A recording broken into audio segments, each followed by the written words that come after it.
And welcome into the Friday edition. Robby and Rexrode, 1025, 1063 The Game, sponsored by First Horizon. Big bank muscle, small bank hustle. Visit firsthorizon.com/get it all. Robby Stanley, Joe Rexrode, Nick Keyser here with you on this Friday morning. And what could be the last show we ever do, Joe? Snowpocalypse here in the Nashville area. Now, look, I woke up, went outside, nothing yet for us. I'm watching the local news outlets here. It's coming. It kind of looks like there's a snow dome over the top of where we are right now, but it's coming. How we doing, Joe? Yeah, this is I'm good. Yeah, I did go to the grocery store just to kind of almost for the fun of it yesterday, just to see like what would be picked over. I grabbed a couple things. Yeah, what did I grab? I grabbed like some kielbasa and stuff, but yeah, it's significant. So I think, did I hear right that the entire state is off of school today? I mean, that sounds right. I mean, I know this. It makes sense. I've joked about this before, but Jim Cantori from the Weather Channel, when that dude shows up, it generally speaking means that bad things are about to happen. Well, Jim Cantori is in our city today. So Really? I saw that yesterday and I was like, oh no, Cantori's here. And by the way, I love Jim Cantori. I think he's one of the best broadcasters at what he does in all of the United States of America. But when I saw him traversing around Broadway yesterday, I knew we were in trouble. Yeah, usually that guy's like holding on with one arm on a palm tree as he's about to get like whisked into the Gulf of Mexico. Huh, man. So maybe it's worse than I thought. I shouldn't make fun of this. It may not speak well for what we could see later today. I don't know. I should have brought more stuff yesterday. Jeez. Keyser, you had to drive in there this morning, and Yep. I guess you're going to have to drive out eventually because you're tougher than we are. Yep. How are we feeling? Hey, I think I'll be fine. I've done this numerous times where I've come in either for a midday program or the morning show with you guys. So I feel pretty confident that I can get home and take my confident route as well. So I think I should be fine.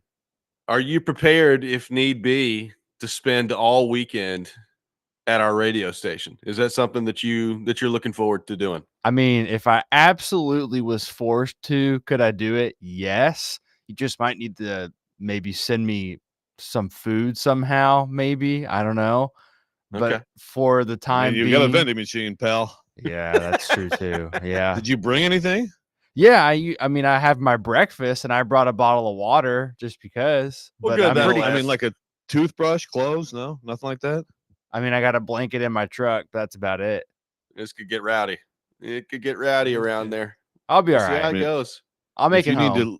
If you need to, let us go non-produced in the 8 o'clock hour, we can just play Berserker over and over again. Yeah, a lot of reaction to that yesterday. The same 5-second drop for 60 minutes. Great. Yeah.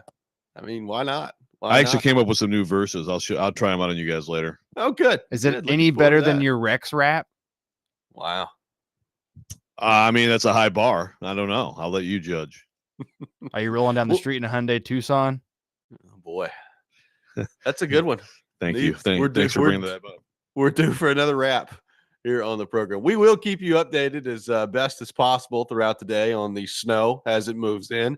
I'm watching Fox 17, and the weather cam that they showed, it was in Dixon. So the snow has arrived in Dixon. So not that far away from the Nashville area. So we'll keep you updated on all that. We got a lot to get into today on the program. Stilly will be with us at 7 o'clock. Jared Stillman, get his thoughts on the week that has been for the Tennessee Titans, because what a week it's been. Theron Davenport will be with us at 8 o'clock. We'll also get into the Titans with him as well.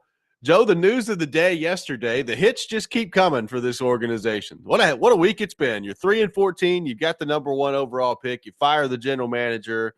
There's this weird structure moving forward with Chad Brinker. We've talked all week about that. And then it was announced yesterday, Joe, that Mike Keith, who has been your play-by-play man on the radio since you came to Nashville and is probably the best ambassador for the organization that you've had throughout that entire time, at least on a consistent basis, he is now leaving the Tennessee Titans and is becoming the next voice of the Tennessee Volunteers. Now, we talked about that possibility at the time when it was announced that Bob Kessling was going to retire. Mike Keith made a lot of sense. Mike Keith went to Tennessee. Mike Keith has deep roots with the University of Tennessee. But some people thought he would never do it. Some people thought he wouldn't leave the Titans to go back to be the voice of the Tennessee Volunteers, and now he is. So, Joe, I'll give you the floor. Your reaction to what you saw yesterday, the news that Mike Keith is leaving the Titans and that he's becoming the next voice of the Tennessee Volunteers. I'm not hugely surprised. We've talked about it a few times. I'm not hugely surprised. It does make for just, my goodness, what a week. All the stuff that's gone on, the weirdest possible choice again by Amy Adams Strunk. Then you have your 25th anniversary, right? Of the greatest play in franchise history, sandwiched amid this, called by this guy. Then he says, and see you later, folks. So I'm not hugely surprised. I did wonder, although it'd be tough to pull off, like, would he possibly try to do both? There are some people who have done both. Wes Durham is one that comes on, but again, Georgia Tech and the Falcons are in the same city, right? That's where it's different. And of course, doing both would totally change the role of the Titans, because he does so much with the Titans. I mean, he is beyond play-by-play, a great play-by-play guy, an ambassador. I mean, he's involved in every thing you can think of in the organization. So, but I mean, if I were the Titans, I'd still take that. I'd take that in a heartbeat. You show up on Sundays, we'll take it, Mike. But I'm not shocked. I feel bad for, Titans fans, just to add that to the pile of misery right now. But you also have to be happy for Mike Keith, because this is going home, and not just, where he kind of grew up. Of course, he went to college there. He had a great video yesterday that he put out where he's talking about being a 7-year-old and watching Stanley Morgan and watching Ernie and Bernie and all that stuff. But also it's where he learned to be a great broadcaster from John Ward. I mean, those heartstrings are hard to beat, right? Yeah, I mean, it's hard to beat. And look, it was interesting because, as you know, Joe, there's a lot of combo Tennessee Titan, Tennessee Vols fans that we hear from on a pretty regular basis. And the kind of the combination of those two things yesterday was interesting. On the one hand, like, the combo Tennessee Titan Vol fan was ecstatic that he was going to be the next voice of the Vols. And then it was like, oh my goodness, he's leaving the Titans. I don't know how to feel about that. Like, it's a weird kind of thing for those people. I'll say this, like, I have not had a ton of interactions with Mike Keith in my lifetime. Like, I just haven't been around the Titans as much because I've spent most of my professional career covering the Nashville Predators. So, but I have spent some time around Mike Keith, and I could pretty much just echo in my limited dealings with him what I think everybody has said, where, yeah, he's a really good play-by-play guy. He's an awesome dude. Like, he's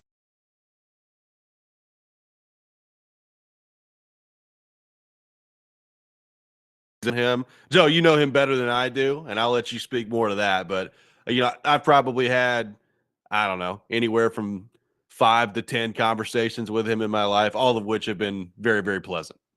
No, yeah, he's one of those guys you're gonna have a hard time finding someone who dislikes him or has an issue with him. He doesn't big time anybody. He helps anybody he can help. It's what anybody you would hope for anybody who is in his position, but it's not everybody in his position. So no, I mean, he's a tremendous guy and he deserves this. And you mentioned the Vols Titans fan. So Joey Garrison, who I worked with, covers the White House USA Today. I worked with at the Tennessean. He's the combo Titans Vanderbilt fan. Yeah. Now that person is like, oh my God. And he had a tweet yesterday, just said crushing news for Titans fans. And I was like, I almost tweeted at him, well, not as crushing for the people who love your rival, but yes. Yeah. And but yeah, I mean, look, it's going to be interesting who the Titans get. And also it's going to be, I think, it's great for Vols fans. The basketball element of this too, that's something that, a lot of a lot of like college programs, you'll have like someone like the play-by-play football announcer might help with basketball, do the pregame or whatever. You don't see a lot of like play-by-play for both of them. That Right. from what I've seen, and that's grueling. That's a lot. But man, that's going to be. I mean, that is going to be awesome. And obviously, it's been good for Tennessee fans. But I mean, this is I think just Mike Keith he just brings an excitement level. It just has a credible knack for the big call, and I think he's gonna it's one more thing. And I give credit to Danny White because even though there's heartstrings here, there's no way that this was easy either for Mike. Yeah. And so I give credit for Danny White to Danny White for making this happen, making another thing happen for Tennessee fans. Yep, no doubt about that. Cody on the text line, driven by WilsonCountyHyundai.com, says Amy Adams Strunk is ripping this organization apart to its core with her ineptitude. The bodies laying in his wake needs to be studied here. We're going to get into some of that coming up next. So, Joe, I feel like there are some Titans fans out there that are taking the Mike Keith news harder than anything else that we've discussed this week. We'll get more into that coming up next. Take your reaction to Mike Keith leaving the Titans and heading to the Tennessee Vols. 615-737-1025 is our phone number. You're listening to Robby and Rexrode, 1025-1063 The Game.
Welcome back in, Robby and Rexrode, 102.5, 106.3 The Game. We are live from our Busy Bee Plumbing, Heating, and Air Conditioning Game Nashville studios, home of the $99 yearly Beehive membership, where the buzz is always about great service. Mike Keith leaving the Titans to become the next voice of the Tennessee Volunteers. Joe, I said it in the last segment.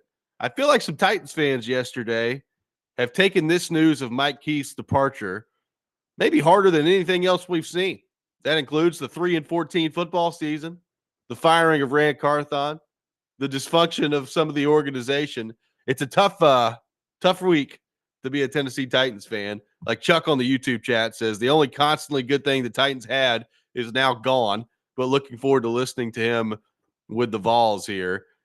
I mean, it's the hits just keep coming for Titans fans. Hey, look, I'm really happy for Mike Keith. Obviously, this is a dream thing for him, and I'm really excited for him to see how it goes. But for the Titan fan who, you're not going to find probably anybody in an organization that was more universally popular than Mike Keith was. For a Titans fan to add that onto this week and everything that's gone on this week is pretty incredible. Like, it's just one sucker punch right after the other. Well, look, I mean, fans fall in love with coaches, players, and sometimes that can last a long time, a good decade, sometimes more the player, and sometimes more than that with the coach. But I mean, for 40 or probably close to 40 years of my life, if Ernie Harwell left the Detroit Tigers, especially to go call games for another team, I would have been absolutely devastated. It was a complete crisis in the state of Michigan when Bo Schembechler fired Ernie Harwell because he wanted a homer baseball. And so we're like, they're like, so you don't get that he's like the greatest announcer ever? I mean, it was like full newspapers full of letter writing campaigns and pure like anger. I mean, this is like how you tie people to a sports team. Yeah. Again, just like John Ward, right? Like, I mean, that he meant so much to generations of Vols fans. So, I mean, I get it. Now, on the point of the last texter, Robby, before we went to break, I mean, look, I don't know anything on the decision-making process. I did hear Stilly, of course, bring this up. Of course he did. I have a hard time believing that like, the state of the team, and even, I mean, it's fair to point out that like, some of their longtime employees have been let go. Paul Kaharski talked about that earlier this week, right? Yeah. That can't be fun to watch, of course. I mean, look, if Mike Keith's, he would never say anything publicly. If he's being honest, I'm sure there's times when he's been like, really, Amy? Really? Sure. Like anybody in that building. But I think this is about the Vols. I do. And I think that even if times were good for Tennessee, this would be the one time in his life where this is possible.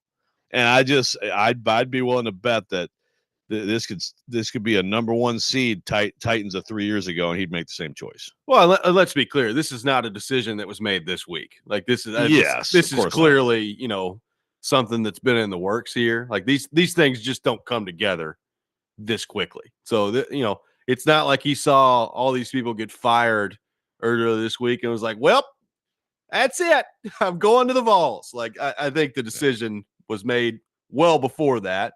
Now, having said that, like, I do, I'm totally with you. Like, I think this is more about like the Vols part of this than it is anything else. But I do wonder if like the extra nudge on that, like if he was ever having any doubts about leaving the Titans, did you look around and say, there's just a lot of weird stuff going on around here lately, and maybe it's better just to go ahead and get out. I don't know, but I do think, especially, I don't know if you saw this, but he sat down with Brent Hubbs of VolQuest and kind of went through some of that, and you could see it on his face, like the emotional tie to his father and his family, and obviously his younger days of going there. I mean, this is a pretty unique situation for him going back to Tennessee. Yeah, absolutely. So yeah, like I'm sure this is a life decision. So you probably I like pros and cons lists. Sure. Had decisions in my life where I put a pros and cons list. I'm like working with me. Yeah, I mean, Con, it's early in the morning. Con, this guy can get really angry sometimes when he doesn't have caffeine. Bro, he doesn't have hair, and I do, so I'll look better. My lettuce looks good. Let's go. My lettuce looks Get in good the by frame. comparison. Thank you, Nick. I was going to say Katie had a pros and cons list too. With me, it was like very heavily weighted one way or the other. I'll let you guess which way it was on Marry Me. But yeah, I'm sure you're doing that list and you make note of it. Like, man, it's rough around here. Also, I mean, there have been different eras of Tennessee athletics, right? Where you're wondering about the AD, you're wondering about the president, chancellor, and board, and and you're wondering what's going on with the football program. And I mean, this is the best. I mean, look, I know football just lost to Ohio State, and there's some, are they going to be able to get over the hump? They made the college football playoff and got a national championship baseball program, et cetera, et cetera. Recently, they're still number one. They are still number one, the basketball program. I mean, it's an incredible time too. So I'm sure that also when the leadership looks good, everything is going great, for the most part, big picture for the Vols. But yeah, I think those still are probably down the list. It would be my guess. One big thing here is moving, right? I mean, even though that is a big deal to move out of here. Although I suppose, selling a house here right now would be fun. Well, there is that. I mean, I heard you, and a lot of people, like I showed up at Pred's practice yesterday, and this is all people were talking about. Like, was Mike Keith going from the Titans to the Vols? And people were asking me, they were like, do you think he could have done both? And I was like, I just think that would be really hard. Like, I think it would be really hard. Like, what are you going to do if you're like at Tennessee at Alabama on a Saturday night at 7:00 and the Titans are playing in Arizona the next day? Like, are you like, I just think the schedule with those two jobs could be really demanding. And as you said, Joe, it's not like Mike Keith was just a play-by-play guy with the Titans. Like, he did a lot of things in that building, and that would totally have changed what he did over there. And I think some of the things that he did with the Titans, whether it's, coaches shows or content behind the scenes or narration on things, like he's going to do that at Tennessee. So I just think it would have been really, really difficult to pull both of those off, given the fact that Knoxville's 3 hours to the east. Yeah. I'd be very interested to know what kind of conversations were around that. It must have been at least thought about or discussed. Going back to Michigan, my guy George Blaha is known as he is the voice of Michigan State football forever. Yeah. Going back to the 70s, he's the voice of the Detroit Pistons. Going back to the 70s, so he makes that work. But that's also But early season with Pistons stuff, someone fills in, and it's 82 games. That's that it's hard to you got that he really enjoyed last year, but that was a good time for him with the Pistons. Good stuff. Oh, he's had quite a run. They're actually pretty good now. So go George. But that's one of those. I feel like that you're gonna have to have some subs for hoops, whatever. Football, you gotta. I guess that'd be interesting. It's like how good is one team or the other. Yeah. Like if the Titans have a huge early season game on the West Coast and they're good, and the Vols have UTEP at home, is that one where you take off? But yeah, all the other extra stuff. He's a huge part. Again, he's like the primary ambassador of that franchise. So, and he's going to be that for the Vols too. By the way, he'll be at all of those caravans and all that stuff. And he will be a fundraiser, whether that's directly his title. No, it's not going to be his title, but he will be a fundraiser for Tennessee without question. Yep, no doubt about that. So who's going to be the next play-by-play guy for the Titans? Like that's going to be interesting to see. Like Jared had his hot board yesterday. I heard some of those names. You talk about some big shoes to fill. Not that doesn't happen in broadcasting, but I'm interested to see now where the Titans go from here. Well, I'm also I'm intrigued by the argument that you and Jared had. Well, we did have an argument about which job is a better job. Like, is it a better job to be the play-by-play guy for the Titans or for the Vols? And some interesting points on both sides. We'll get into that coming next. We'll see where Rexrode falls on that argument. Take your thoughts, 615-737-1025. Stillman will be with us later in the program at 7 o'clock. We'll get his thoughts on all things Titans as well. This is Robby and Rexrode, 102.5, 106.3 The Game.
Welcome back in, Robby and Rexrode, 102.5, 106.3 The Game, sponsored by First Horizon. Big bank muscle, small bank hustle. Visit firsthorizon.com/get it all. I got some tickets to give away. A pair of tickets to see Belmont women's basketball as they take on Valparaiso at the Fisher Center on Sunday. Be caller number 3, 615-737-1025. 615-737-1025. Caller 3 will win a pair of tickets to see Belmont women's basketball coming up on Sunday at the Fisher Center. So, Joe, discussing the Mike Keith part of this, leaving from the Titans to be the next voice of the Tennessee Vols. So Jared and I got into a text battle yesterday about which job is a better job. Now, he's basically of the opinion that the Titans job is a better job because it's an NFL job. And, he brought up the example of, like, he wouldn't leave what he's doing in this city to go do what he did in Louisville.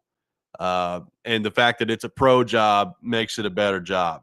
My standpoint of it is this: like, I don't think all pro and college jobs are created equal, right? Like, to me, it's one thing to be the play-by-play voice of the Dallas Cowboys. It's another thing to be the play-by-play voice of the Jacksonville Jaguars. Both good jobs. Not trying to take a shot at the Jacksonville Jaguars broadcast team. I'm just saying that they're not all created equal there. I don't think all college jobs are created equal. And I look at the Tennessee play-by-play job. There have been 4 pretty legendary voices. He brought up the chief one in John Ward and what he did there for 30 years in the broadcast booth. You have a football program specifically that's pretty steep in tradition there, and they're starting to kind of build back up to maybe add to that. But throughout the last 100+ years, there's a lot of tradition with Tennessee football. I just look at it. I think there are more people around the state that care about Tennessee football, that care about Titans football. Probably not in the Nashville area, but I think around the state, that is true. There are more people that care about Tennessee football than care about Titans football. So with all of those things in mind, Joe, I am of the opinion that Mike Keith is leaving the Titans for a better job with the Tennessee Vols radio network. Your thoughts? Yeah, I think if we're going strictly by, like, moving the needle, right, then I have to agree with you. I mean, and again, some of that is just time, as we've talked about. In fact, I'd love to. This is one of those. It's just like we talk about sometimes. I'd love to know the full, what the fan base really thinks about this or that. What's the real consensus on this or that? I'd love to know the breakdown of how many people in Greater Nashville, count up how many are passionate about the Titans, how many passionate about the Vols. I mean, I don't know. You maybe read that maybe more Titans, but I don't know about that. I'm not sure about that. I am sure that overall, Tennessee Volunteers have more fans than Tennessee Titans. So I mean, let's raw numbers. And again, you're talking about a century of fandom passed down versus a quarter century here with the Titans in Nashville. It's just, I mean, it's still a college football. This is a pro sports town, but it's still a college football state and region, right? And so I hear Stilly on the 32 NFL jobs thing. I mean, they're all very coveted without question, but there are also huge differences within them, as you said. And I think the 32 NFL jobs, and then there's, I don't know, like 30. I don't know that there's 30. Maybe there's a little more than 30, but probably not. Like, it depends on how you want to tier it. Yeah. I think you could argue that Tennessee, even though Tennessee football may not be like a top 10 program right now, I got to think that this is a top 15 play-by-play job, or right in there, I would say, in college football. And the very best, the very top level of college football, it competes with, again, just about any NFL franchise other than, like you said, your Cowboys and your Steelers and these franchises that have massive, like, bandwagon followings, right? Like, all over the place. So now, if you want to get into better job, if you want to look at it from different angles, you could look at, I mean, the basketball, like, for me, as I get old, I got to say, like, travel, it gets less and less appealing. And Mike Keith is going to be, like, in Starkville on a Wednesday. Yeah. And in February and things like that. So, from that perspective, like, there's more work here with this job calling the games. But I mean, also that kind of, I mean, that would kind of excite me, especially with the state of the basketball program right now. You know, if they go back to like what they were before Rick Barnes, like between Rick Barnes and Bruce Pearl, well, that might not be so fun, right? But no, I would say just if we're strictly talking about what moves the needle, I'd have to side with you on that. Yeah, like look, I do think I understand what Stilly's talking about with the pro job, right? Like there are only 32 NFL jobs. So I understand that. I just don't think all these things are created. Like people were calling into his show yesterday talking about like, the Falcons job as compared to the Georgia Bulldogs job, or like the USC play-by-play job compared to the LA Chargers. Like it's just there's different there are certain fan bases in college football that I think compare to NFL fan bases and sometimes Or dwarf. exceed. Yeah, sometimes dwarf those NFL fan bases. So I think it all really depends on how you look at it. But like I think Tennessee is one of those play-by-play jobs when you factor in the history of the football program and quite frankly the history of the broadcast booth. Like it's a big deal. Like Mike Keith is the 5th one they've ever had. It's a pretty big deal what he is about to go do. So like I think Tennessee's a better job. Look, do I think that Mike Keith was sitting here like, well, which one's a better job? And that's what I'll go with my decision. No, I think this was a pretty simple explanation for him that this is clearly a place with Tennessee that means a lot to him. Had he not taken this job now, he may have never had the opportunity to do it again. And I think it's pretty simple that Tennessee really aggressively pushed for him. So when you factor in all those things, like I don't think it came down to like Mike Keith saying that, well, in the grand scheme of things, the Vols job's a better job than the Titans job. But Stillman was listing out all these reasons as to like why this was going down yesterday. And one thing that came into my mind was I do think this is a better job than the Titans play-by-play job. Yeah, I mean, this is personal for him, but look, the NFL is the most popular sport. The NFL has done an incredible job of becoming that, and a lot of that is the cap, and it is the parody and the product. It's an incredible television product, but it's it's like the way they have things. They have set it up. They've done it beautifully. They're dominant. But let's remember, Robert Nealand was doing things and carving out his legend before we knew what the hell the NFL was, before it existed. Okay. Right. And it's just like you cannot, with some of these programs, Notre Dame last night beats Penn State, and Notre Dame in particular. There's a program that more than 100 years ago, I was like, and then the news, like the newsreels, you go to like the theater, it's like, black news, it's like stuff that's like before, what you guys are trying to create a pro football league? Yep. Like these, and that's passed down from generations. So some of these places, I don't think you can match the passion of these fan bases of these programs, like both of those programs. And again, a couple dozen others probably. Yeah. But even that at different tiers, that I'd put Tennessee ahead of a lot of them. So it's hard to compare, but because the NFL overall is the number one product does not mean that there aren't jobs in the NFL in this realm that aren't lesser than some college jobs. Yeah. Skyler says Robby hates the Titans and loves the Vols. Of course, Robby thinks the Vols is a better job. I mean, I do love the Vols. I'm not going to sit here and deny that. It's news to me that I hate the Titans, though. I don't think I hate the Titans. I want the Titans to do well. I just don't know when that's going to happen.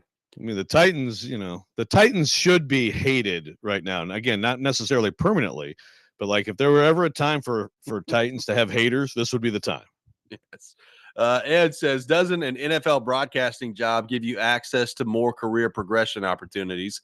Mike did NFL Network for years. Others have started locally and are now on to national TV networks, etc. There's no progression, man. I mean, I understand there's like national jobs. You get a play-by-play job. Like if you're in broadcasting and you get a play-by-play job for a primo team, I mean, I get it. Like you get more eyeballs on you if you like go on ESPN or something, but that's not progression. And in many cases, it's not more money. If you are, like, I guess it's a little bit of like big fish, smaller pond. Yeah. But like if you are a passionately followed, announcer for a team, that as a broadcaster, to me, that's the height of the industry. Yep. 615-737-1025, our phone number. More of your thoughts on Mike Keith coming up next. We'll get into some more Titans news as well. Jared Stillman will be with us at 7 o'clock. All that ahead. Robby and Rexrode, 1025-1063, the game.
Welcome back in, Robby and Rexrode, 1025-1063, the game. Robby Stanley, Joe Rexrode, Nick Keyser here with you on this Friday morning, monitoring the snow moving into our area. Joe, I'm watching some local news outlets here. It looks like the snow has moved into Franklin, according to some weather cameras that are out there. So just keep an eye. If you're out there traveling right now, be careful because the snow is starting to move into our area. We'll keep you updated on that throughout the program and throughout the day here today on 1025-1063, the game. Talking Titans, we'll get into to more all things Titans with Stilly coming up here in just a few minutes. Joe, I do want to get your thoughts on this. So Jonathan Jones, who covers the NFL for CBS, put this out there last night and said this, quote, sources, the NFL has reviewed the description of Titans GM position, and the two sides have agreed that the vacant position will be the primary football executive post. Non-GMs cannot be blocked by their current teams from accepting interview requests. So we've laid out kind of the structure this week, Joe, of what this is going to look like with Chad Brinker leading the search and Chad Brinker ultimately having final say on the roster. It's interesting that this has now come up with Jonathan Jones because I guess some NFL teams were wondering, well, like what exactly is this general manager role for the Titans? And can we block, let's say, our own assistant general manager on our staff from having an interview with the Titans, given the fact that this is not going to be your traditional general manager role? And apparently that will not be the case. And teams, non-GMs cannot be blocked by their current teams from accepting interview requests. What do you make of that news that Jonathan Jones put out there last night? Right. So I have to assume then this also means the Titans are not going to be in any trouble, right? It goes hand in hand. I would assume that. Yes. Yeah. So, and that's an angle of this that we hadn't really discussed, but yeah, you can't go you can't as a team in the NFL go try to hire someone's, offensive coordinator, like the rules are like the team has to give the blessing. Like you can't like lateral moves, right? Right. You can't pluck people away. Like in college football, obviously, it's just people just go poach whoever they want from whatever staff. The NFL has rules on that, including in the front office. So the Titans have talked them into this being the quote unquote real GM job. I still am not going to consider it that. That's just my choice. We can all choose however we want to view this. I'm still calling it assistant to the regional manager, but that's good news for the Titans for sure. Now, does it mean that they're going to get any of these? Does that help them, convince someone other than a friend of Chad Brinker to take this job? I don't know, but at least they can do that. And also, I think it has to mean that they're not going to be in any sort of trouble here in terms of violating the Rooney Rule. Well, it certainly means that you've now got a deeper pool of options, right? Like, yeah, you've got a much deeper pool that you can look at with this having been the case. Now, after we talked with Charles Robinson yesterday, and by the way, if you missed that, check it out, Robby and Rexrode, wherever you get your podcast. But after talking with him yesterday, he basically said that he would be stunned if the hire at general manager isn't either somebody that Chad Brinker has worked directly with before or that he knows really, really well, right? And that's not necessarily uncommon around the NFL. But I also, another point that was brought up that's pretty interesting to think about. A lot of Titans fans, when they look at this, they're going to want like a Rick Spielman type or a Thomas Dimitroff, guys that have been around the league, that have been general managers before, that have experience. I mean, how often have we heard that over the last few weeks, kind of talking about this, is they need guys coming in with experience. And I get that. One point Charles brought up, which I think is interesting to think about. Like, if you're Chad Brinker, do you want to do that? Not only from the standpoint of, bringing somebody in that you maybe are unfamiliar with, but also from the standpoint of, like, we've seen it with this owner. It doesn't take her very long to shift her loyalty and change her mind as to who she's listening to and who she trusts moving forward. And do you want to bring somebody in that maybe isn't necessarily loyal to you, quote unquote, and could have the ear of the owner? Like, that's a really interesting point that Charles brought up yesterday, which is kind of amazing that we're discussing with an NFL franchise, but it is an NFL franchise comprised of people, and those things happen. Yeah. Well, this isn't the first NFL franchise where there's palace intrigue, however you want to look at it, or there's, an owner who, again, apparently, however you want to describe that, but it is like a flavor of the month type thing. So obviously she was very impressed with Chad Brinker. And yeah, I think what Charles brought up in terms of his breadth of knowledge was key. I also think that this is in contrast to Rand. I've got talk about that a little bit later in the show. There's and Charles touched on that too a little bit, But it does seem like if you're Brinker, someone with demonstrated loyalty to you would probably be good here, because you just never know how it's going to go with a new person, and a new person who has some skins on the wall in particular. That could end up being this is actually where the thing needs to go if things don't go well, which, look, I mean, next year, it's hard for me to get to Titans making a huge turnaround. I have no idea who's quarterback in the Titans, but as of now, I don't see an option where it's likely, with all the other challenges on this roster, that said quarterback is going to all of a sudden engineer a 9-10 win season. So, I think we're going to be right back in this. Where are things going? And then, as we've talked about, I mean, look, right now, I would worry for Brian Callahan. I think the pressure is just tremendously on him as you look at the whole picture of this, for sure. And I think Chad Brinker has managed to insulate himself incredibly through all this. But I still would be, if I were him, probably looking for a pal. Well, and if you're a Titans fan, you hear all that and you say, well, that's great. Chad Brinker looking out for himself, all that stuff. That's awesome. That doesn't appeal to me. Like, if I'm a Titans fan, like, I want the best person for the job. Yeah. So I guess my question moving forward is, operating from that standpoint, how attractive is the job? Because it's still difficult for me to believe that for an experienced general manager, like some of the guys we've just thrown out there, that it's going to be an overly attractive job, given the fact that you don't have final say on the roster. Now, having said that, could it be a way for some of these guys to get back in the game? Exactly. Maybe. Could it be, for some of the other candidates that we're talking about that are assistant general managers elsewhere? No, you would not come in here and have final say over the roster, but it would be an elevation in your title, and you would be technically the general manager of an NFL football team. So how much do you think those two things matter when it comes to the attractiveness of this job? Yeah, well, this goes back to someone yesterday asked about this, and it's a good question, but I think you hit it right there, Robby, which is retread GMs. We've talked about it many times, that retread GMs don't often get back in the game. It's hard. Or that they do, they get back, they get back in as a scout somewhere, and very rarely do you see the former GM who at some point got fired become a GM again. You see it with coaches, but you don't see it nearly as much with GM. So I do think that someone like that could be attracted to the job. Again, does Brinker like that idea, or does he like someone who he's worked with? I think it's great to, if you're the Titans, you want all the, have all these people interviewed, and you want some names that people know being interviewed, but who does Brinker really want? And if it's someone like that, well, then to me, it is the relationship is a lot of it, right? I mean, look, right now, Brinker doesn't look good, I think, to the outside world on this whole thing.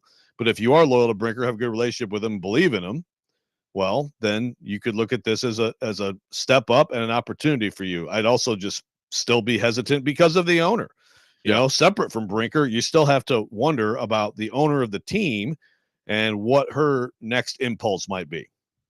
I'm interested. I'm going to ask TD this question a little bit later, because I heard him talking about this very briefly with Jared yesterday. But I do wonder, one thing we've not talked about here, Chad Brinker was with the Packers for a long time and spent some time with Aaron Rodgers. Does it make the Aaron Rodgers to the Titans option more credible, more likely with Chad Brinker now in charge? I'm interested to see what that looks like. Yeah, I wouldn't dismiss it. Yeah. I mean, PK, gave Titans fans the great service of tweeting out a quote from Matt LaFleur calling Brinker a stud. I'm sure people were really excited. Oh, wow, I feel better about things. Thanks, PK. But, does Aaron Rodgers like Brinker? Vice versa? I mean, if so, then yeah. Look, the options are limited. They're limited. I mean, I wouldn't be excited about Aaron Rodgers coming here, but you have to consider it a possibility, and I would think it'd be a little bit more likely now. Boy, I'd be excited for the purposes of our radio program. 615-737-1025, our phone number, 615-737-1025. Jared Stillman will join us coming up next. We'll get into all things Tennessee Titans with him. Robby and Rexrode, 1025, 1063, The Game.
In Rexrode, 102.5, 106.3 The Game, brought to you by First Horizon. Big bank muscle, small bank hustle. Visit firsthorizon.com/get it all. Robby Stanley, Joe Rexrode, Nick Keyser here with you on this Friday morning. The snow's starting to move into the area, so make sure you're just aware of that. Still not at my house yet, but we're getting there. We welcome in Jared Stillman to the program. Stilly, good morning. Are you adequately prepared for the Snowmageddon coming our way?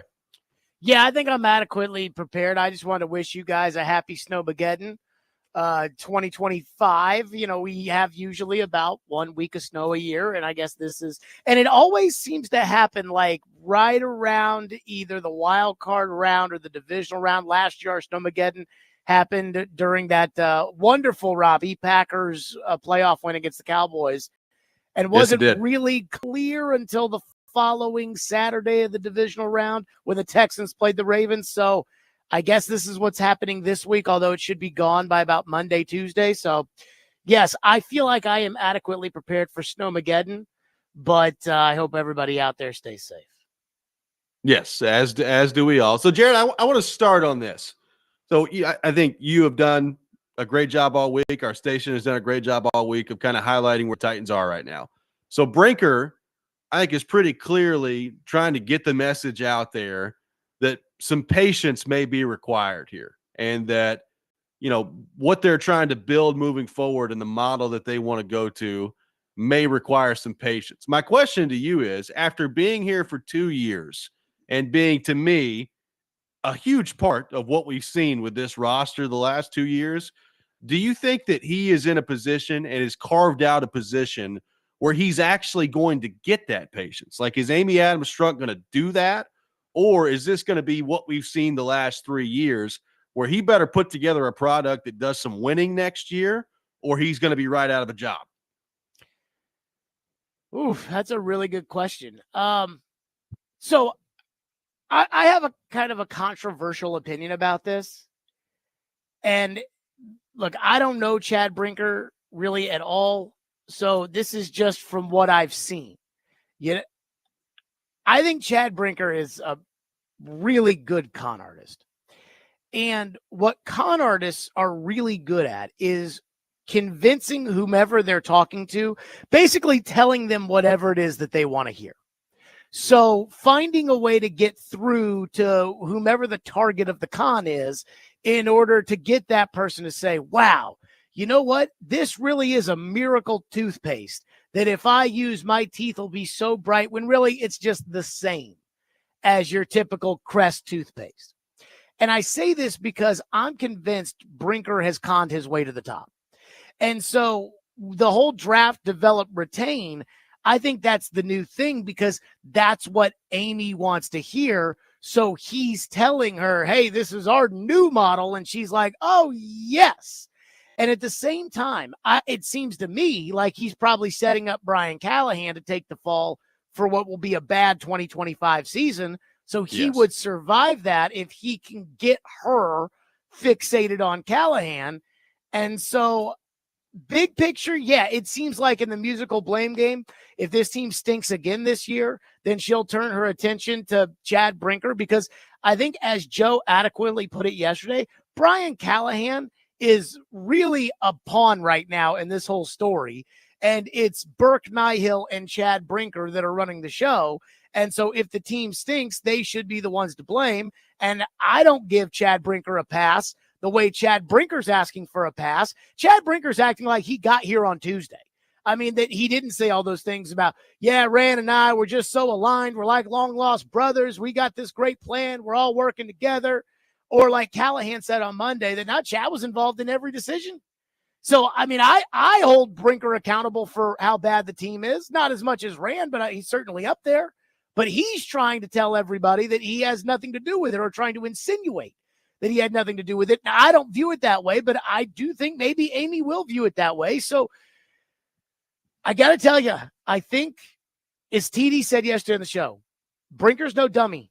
He knows how to play the game, and he knows who to play. And I think he's done a good job at that. So it would not surprise me if he finds a way to weasel out of being held accountable for a bad football team that he puts together. So, Stilly, you and I have talked to, Still Billy, you and I have talked about sources many times. Some on the air, some off the air. So 2 questions for you. One, you said yesterday that you heard that Brinker, well, I want to make sure I say it right, pushed for Callahan's firing. So I do have to ask you how confident you are in that sourcing. And then I also want to ask you, Jared, do you think that Brinker stabbed Rand Carthon in the back? Okay, so let me start with the first thing. What I heard was Chad Brinker did not want to keep Brian Callahan. And I heard it from the same person who told me over the weekend that Rand Carthon was getting fired. And the same person, I went on the air on Monday. Joe, I called you over the weekend. I went on the air on Monday, and I said, I hear Rand Carthon's getting fired. And it was the same person told me that Brinker did not want to keep Brian Callahan. So, how about you guys? Feel like that's good enough, right? Works for me.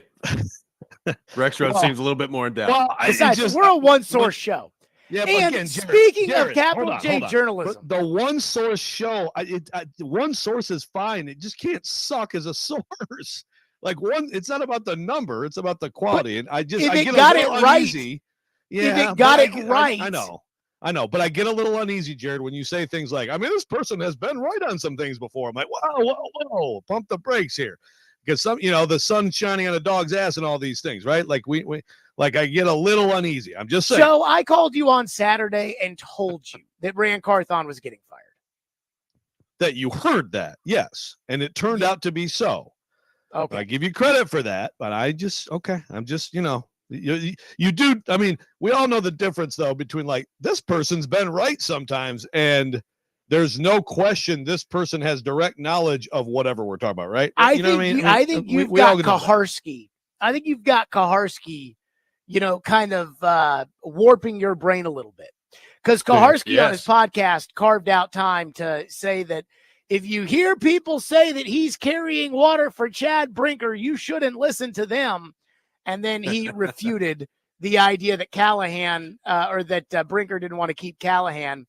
And then he talked about how he had all that Rand information, but he didn't feel comfortable publishing it until after Rand got fired, which I thought was really weaselly as far as a journalist is concerned. Like, oh, now you tell us, now that he's fired, now you write the story kind of stuff. So, again, it's like Robby brought up my tweet the other day about how Brinker didn't want to keep Callahan. And Paul said, he's been wrong about a lot of stuff too. Like, I don't want to hear that from Mr. Everybody's Coming Back. So maybe Karski's warping your brain a little bit, Joe. No, yeah, I mean, we don't have time to get in that whole thing.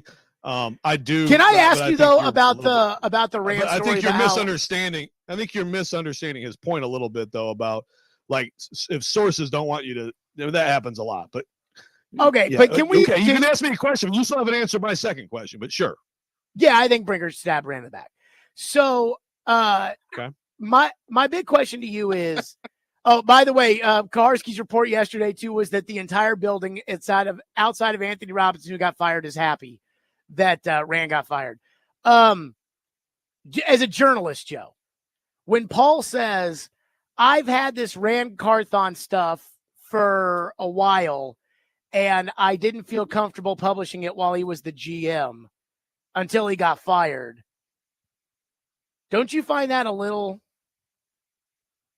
phony? Again, to me, I think he also said he had sources who weren't comfortable. Right, that's the whole key, and that is understandable. And that happens. I mean, that happens. People bitch about somebody off the record, and then Now, I would argue, is it necessary ever? Then, right? And again, I mean, I got to the point where I seriously probably nearly had a heart attack the other day screaming at Kaharski about how stupid I think the napping on the plane thing is. I mean, so I've taken my shots at him this week too, Jared. But I think to you're framing it like he's just like, well, I don't want to make Rand mad. If the people who told him this stuff didn't want it out there, then you can't do it. Yeah, I mean, I'm not sure that when he's like, I got 4 sources. You're telling me all 4 sources told Kaharski, don't write that, Paul, but he slept on the plane. I don't know. And then the day he got fired, you can write that he slept on the plane, Paul. I don't know. Have him on today. You guys hash it out. It's more fun this way to take his little cuts from his podcast and then laugh about it. All right, Jared, I'm of the opinion that the Tennessee Vols play-by-play job is a better one than the Titans. Your thoughts? I know your we response? argued about it yesterday. Is the Tennessee Titans head coaching job a better job or worse job than the Tennessee Vols head coaching job? I mean, I think that's a lot closer than you think it is. I mean, I'll say this. I think you probably get paid more if you're coach of the Vols. But, I mean, look, college coaches want to coach in the pros. Like, they do. I mean, I know there are some that are like, They don't I'm more of a all. college ball Dude, coach.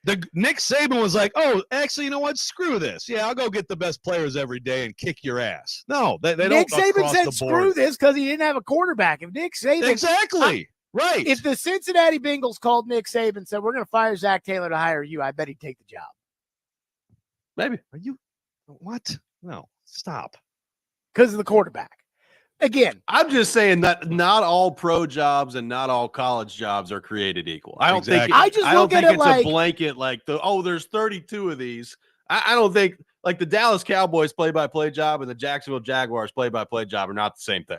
what would you rather be in? The Pro Football Hall of Fame or the College Football Hall of Fame? Well, the Pro Football Hall of Fame. What would you rather call on Fox?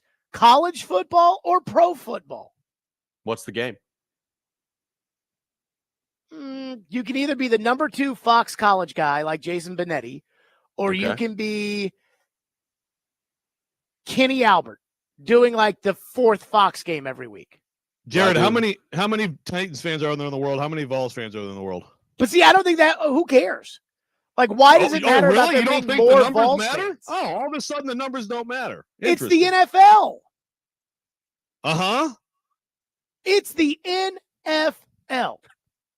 The There are NFL, 32 NFL jobs. I hear Like, you. again, so there these are less jobs than forgotten that in general college manager that positions. are elite. So these fake general manager positions that exist in college football now, would you rather be the general manager of UT football or the general manager of the Tennessee Titans? You'd rather be the general manager of the Titans. For sure. But the GM in college football is kind of a first off, it doesn't happen everywhere. But they have more Secondly, it's a fans, new Joe. Well, yeah, but there's differences that are involved there. I'm just saying, like, I don't know. Would you rather be the play-by-play guy for Georgia football or for the Atlanta Falcons? Like, I think each job is different. So I guess the guy who does the Falcons also does Georgia Tech, but He I'm does not Georgia sure that Tech, that's, yes. Not necessarily equal. I do think, and I'm not poo-pooing anything about Mike Keith taking the job. He takes a job, do whatever. I think the era, because TV's so big now, I feel like the era of the play-by-play guy, it's really not the same anymore. Whereas back in the day when John Ward was doing UT games and Larry Munson was doing Georgia games and Kaywood Ledford was doing Kentucky games, and it was like these guys represented, they were the school. Kaywood Ledford was Kentucky basketball. And I think now, because TV's so prevalent, everybody watches the games on TV, it's not the same connection with the fan base. Now, Mike Keith's going to be doing more than just calling the games, and he will have a connection with that fan base. But it's not necessarily the same anymore. I just consider the NFL to be the creme de la creme and college to be a step beneath it. And so I am stunned that somebody would leave a secure NFL post to go to college. And I think that, again, the extenuating circumstances with Mike Keith being the fact that he's always dreamed of being the voice of the Vols probably plays more of a role into this than UT being a better job than calling Titan games. Well, I would agree with that, too. I'm of the opinion it's a better job. Jared? Yeah, you're still wrong, Jared, but yes, good point. Be careful. So in the you think snow it's a better today. job, Joe?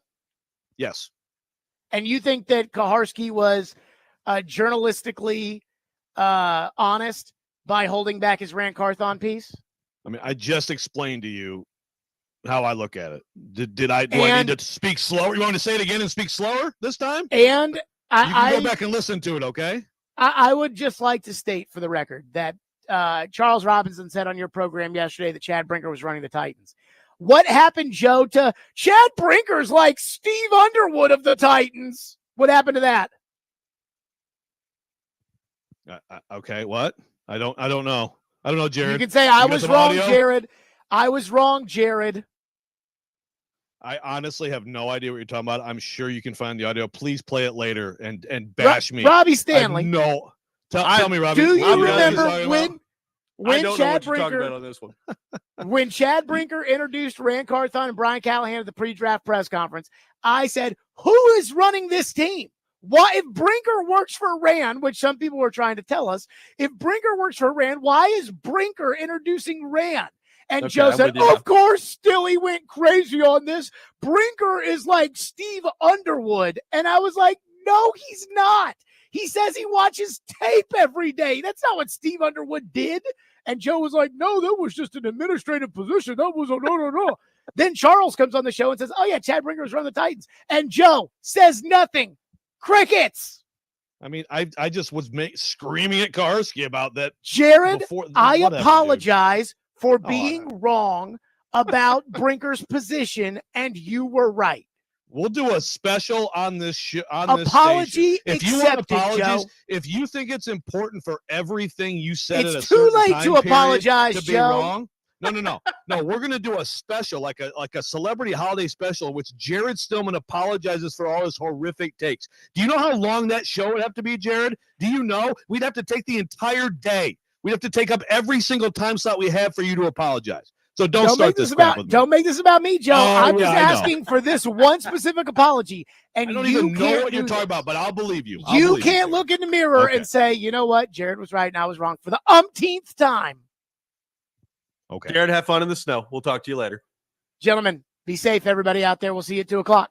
All righty. Jared Stillman, our guest, joins us every Friday morning at 7 o'clock. We'll react to what Jared had to say, continue the conversation on the Titans.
Welcome back in, Robby and Rexrode, 102.5, 106.3 The Game. Got some tickets to give away to see Belmont women's basketball as they take on Valparaiso at the Fisher Center on Sunday.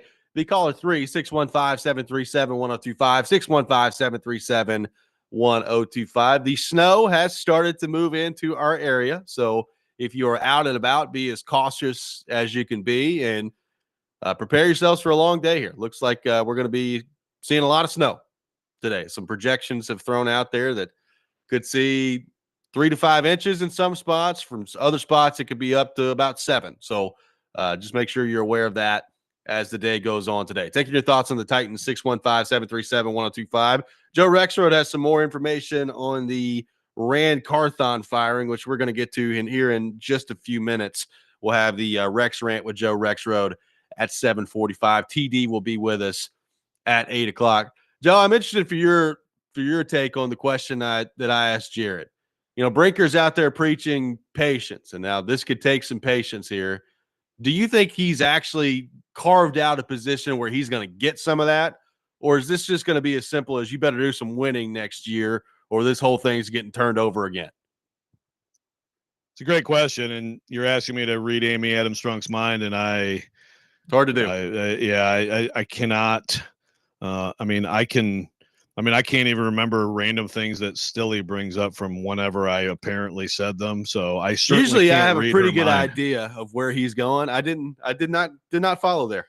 I vaguely remember saying it's like, okay, so I think it was like, again, the initial reaction to like their press release about their whole structure. I'm like, okay, so I guess he's like Underwood. You know, again, I feel like I was throwing stuff at the wall, but yes, I need to apologize for that. Whatever. Anyway, yeah, I can't read Amy's mind on that. I feel like, you know, it's like if they're really bad next year, you know how it is. It's like if you can project a season ahead and think about, so what if they do this or that? But when you go through it on a weekly basis, right? I mean, look, it's a big deal to put on these football games, and Brady talks about it all off season, and all 32 teams, there will be reasons for optimism. Whoever the Titans quarterback is, maybe Aaron Rodgers still has a fastball in there, or maybe Shedeur Sanders is going to be, you know, Jaden Daniels to the Titans this year, whatever it may be. You're going to find the optimism. Now, the Titans, of course, need to be better about not contributing to that, but then you go through it, and if it's another horrific, miserable season, first of all, then fair or not, I mean, I think Brian Callahan would be in big trouble. And then it comes down to, you know, again, Jared is saying he's hearing that Brinker wanted Callahan out. Now, I didn't hear Kaharski, but Jared is saying that Kaharski is saying the opposite of that. You know, but it does seem like Brinker has put himself in a pretty insulated spot given the circumstances. It seems that way. He's certainly trying to, and his public messaging this week has been one of, it is like a pivot. And I don't think Amy is as like Jared's like, well, Amy like, oh, draft and develop. I mean, she understands, right? That like everybody says that forever. Like every team has said that forever and ever. I mean, right? I hope so. Guess. I don't know. I don't know either. To me, that's more like, how dumb are these fans? Let's find out, right? And from what I'm seeing, Titans fans are rejecting that BS out of hand. That doesn't mean that, you know, that he isn't like the next step. If I had to guess the next step of another year of losing football, it's probably the coach. I would probably agree with that. Although my caveat to all this is like, you can get yourself as insulated as you want to be. How insulated, like what does insulated really mean with Amy Adams Strunk? With how quickly these things have changed on a dime? Yeah. Like what does insulated really mean with her? And that's what I just don't know. I don't know what the answer to that is. Rexrode has more information on what went wrong for Rand Carthon. We'll get into more of that coming up next. Take your thoughts on the Titans, 615-737-1025. Robby and Rexrode, 102.5, 106.3 The Game.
Welcome back in, Robby and Rexrode, 102.5-1063 The Game. We are taking your thoughts on our phone and text lines driven by WilsonCountyHyundai.com, 615-737-1025. Robby and Rexrode sponsored by First Horizon, Big Bank Muscle, Small Bank Hustle. Visit firsthorizon.com/get-it-all.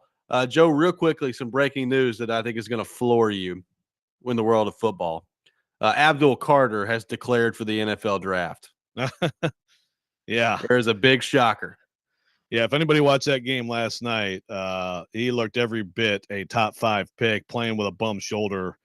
Incredible performance by him. He's, for the Titans, he's of the non-QBs. I mean, it's Hunter and Carter, right? I mean, yes. If they don't get a QB, man, it would really help them to get one of those two guys. Yes, there is no doubt about that. So that was considered breaking news by ESPN, which is maybe the most anticlimactic breaking news of the day. So we'll see what happens on that front and what that means for where exactly he ends up going and whether or not the Titans are a part of that. Joe, speaking of the Titans, you have more information on what went wrong for Rand Carthon. Yeah, I think this was worth having a little segment on. I did talk to a couple of people yesterday, and I think I got, some clarity on a few things without pretending here that I know exactly how everything went down. I don't. And by the way, I still just don't like the Rand napping on the plane stuff it just doesn't sit well with me. It just really doesn't. Again, I don't blame PK for writing that. Someone told him that.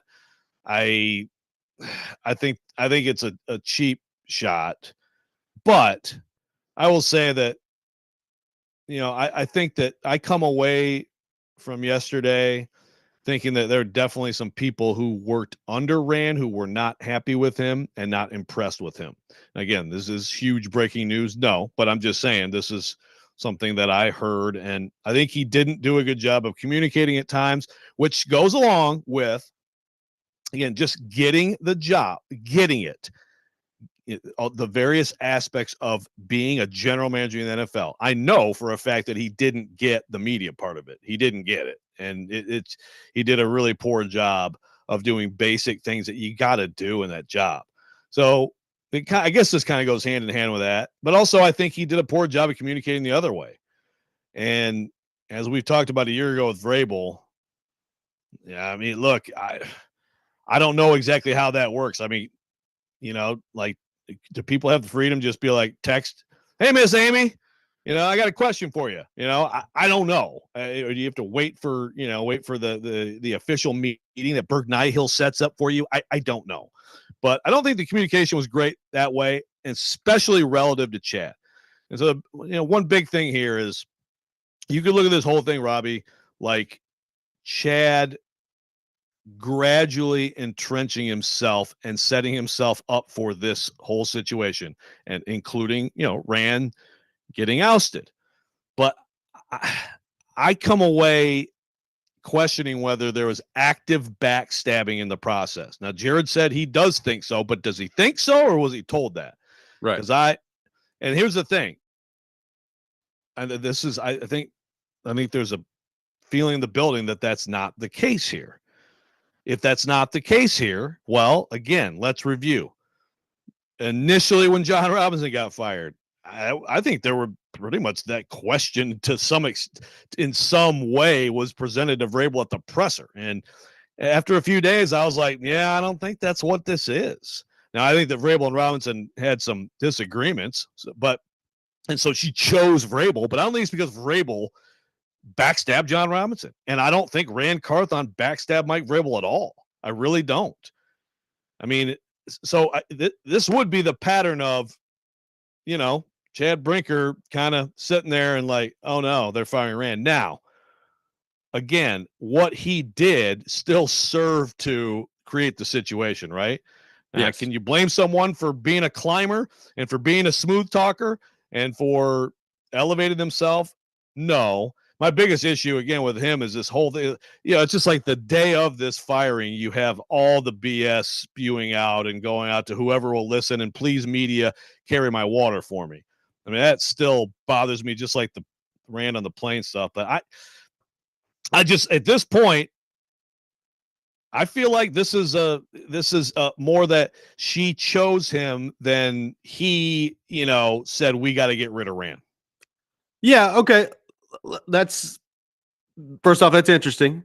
Secondly, it makes me question what's going on around here even more because you factor all that in, Joe, with the Carthon part of this. And again, I have no problem with the Titans firing Rand Carthon. But Charles Robinson said it on our show yesterday, and my ears perked up when I heard this. It's not the first time we've heard this. He talked about kind of weighing the pros and cons and the decisions that he was trying to make going through training camp. And he was talking with another general manager around the league, and he was like, and they basically asked Charles, like, what do you want to get out of a trip to Tennessee? And he's like, yeah, I want to talk to Rand. And apparently, according to Charles, this general manager said, why do you want to talk to Rand? Talk to Chad. Right. Like Chad is the one making football decisions.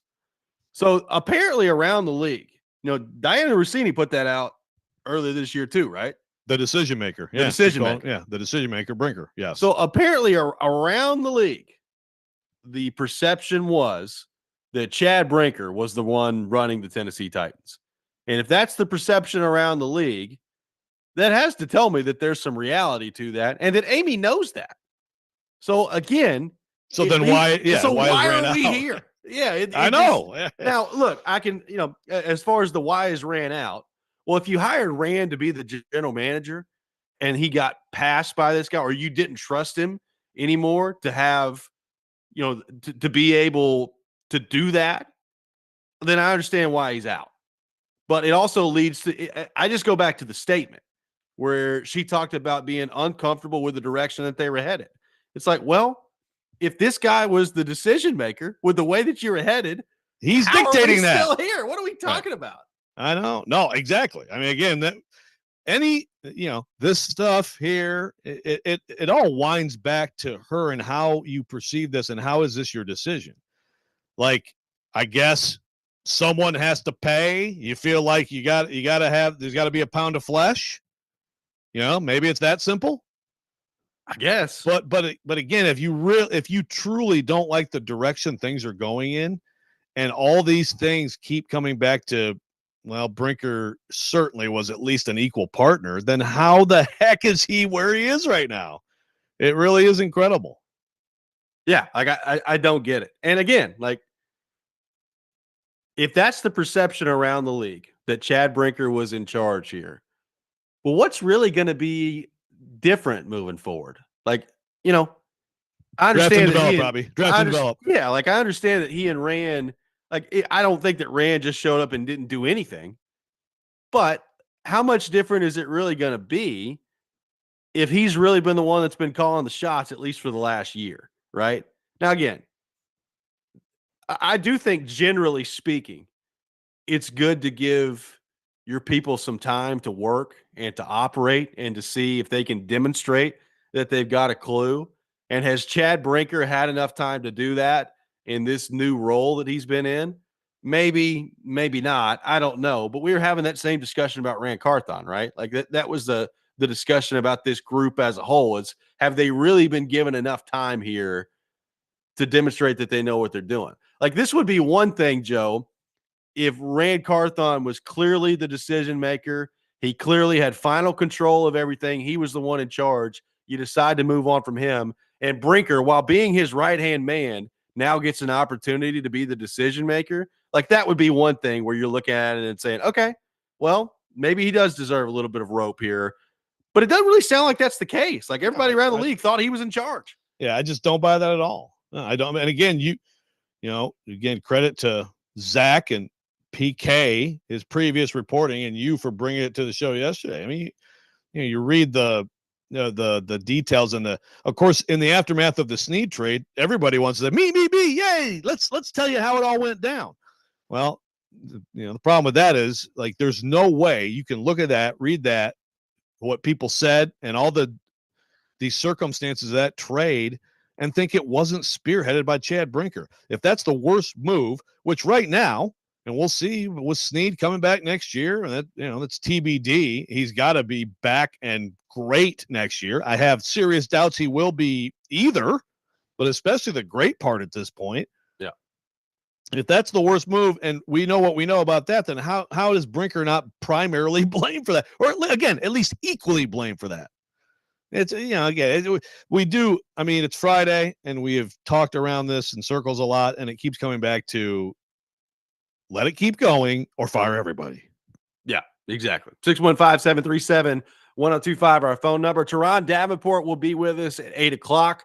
We'll get into all things Titans with him. The Rex Rant with Joe Rexrode is coming up next. This is Robby and Rexrode, 1025, 1063, The Game.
Sometimes he wakes up on the wrong side of the bed.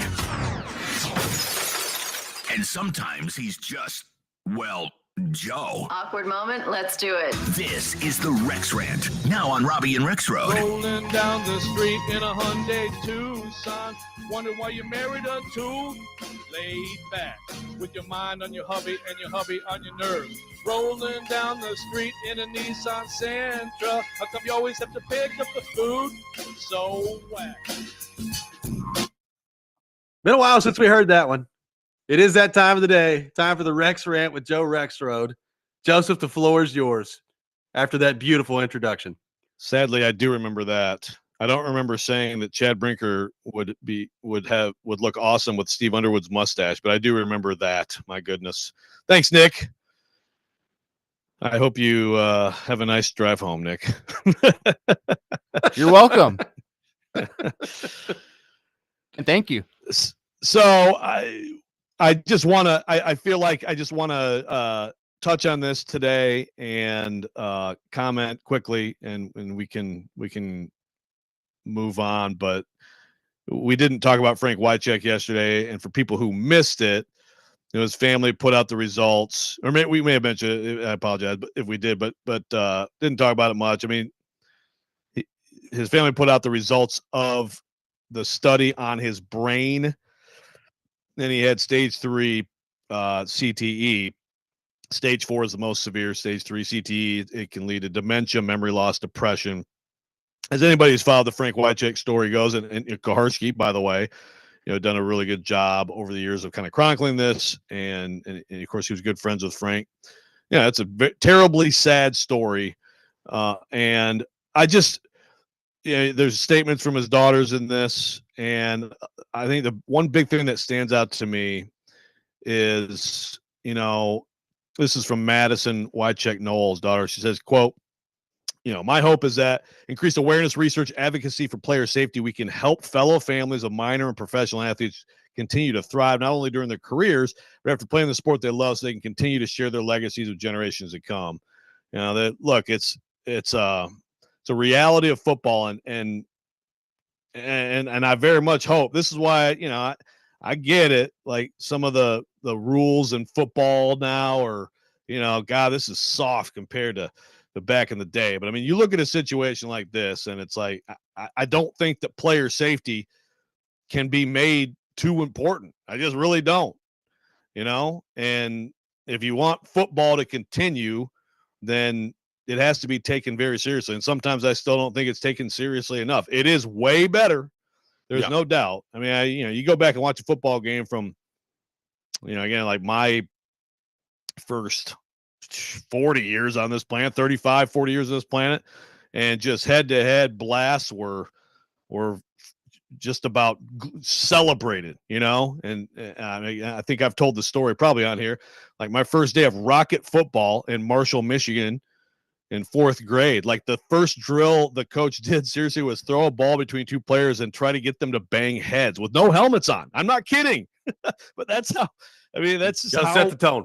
Yeah. I mean, that's just how it used to be. So I am very hopeful that like that era, and it's, when Frank played, it's you have that, and you still hadn't gotten into safety at all. And you also, again, bigger, stronger, faster, the collisions, so the combination of that to me makes his era, I hope, the worst of it, and I hope that that we can get to the point and that's why I'm so grateful for him and his family for doing this, because we have to do more and more research, and I think potentially get to the point where we can find out, where we can detect susceptibility. And some people probably just not play the game. And because some people do they go through all this, and they've gone through that era, and they're fine. They seem to be fine, right? I'd love for more and more people to, be willing to do this, because it's critical. And again, it's the safety of these people. It's the existence of football long term, which, I think I remember 10 years ago or something like that, right in that range, a lot of people questioning whether, is this going to be the end of football? And it's too popular for that, but also safety has to be central.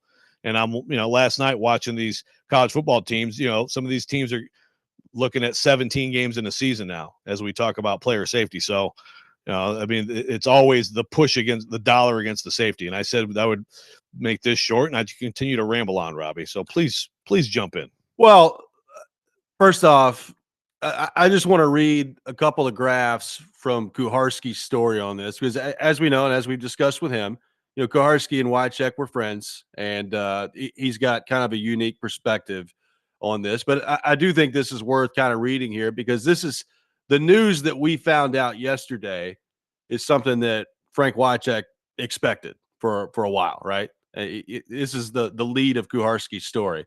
Says Frank Wycheck expected the diagnosis his family recently got. In February of 2017, he said he was certain that he had CTE.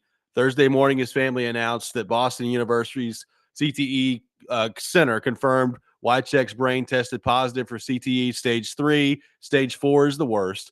For those of us who counted Wycheck as a friend, the news is a relief. Finding out that he had what he thought he had frames and explains a lot of his post-football life. So this is not something that Frank Wycheck himself didn't expect to one day find out about his life, right? Like this is, he was certain, dating back at this point almost a decade ago, that he had CTE.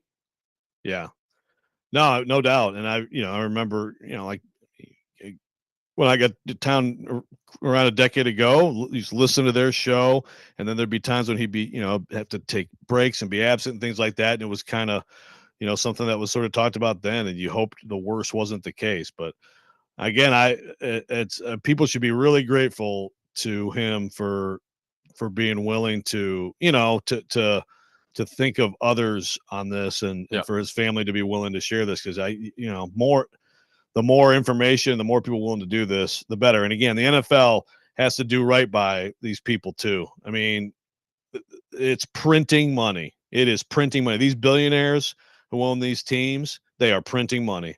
They are getting 1.26 billion from cities, like Amy Adams Strunk did, to build a new stadium. And it's just, these are incredibly appreciating assets, these NFL franchises. There is plenty of money to help these people who have gone through this and really given their lives to this game. And, with, in most cases, very little financial reward.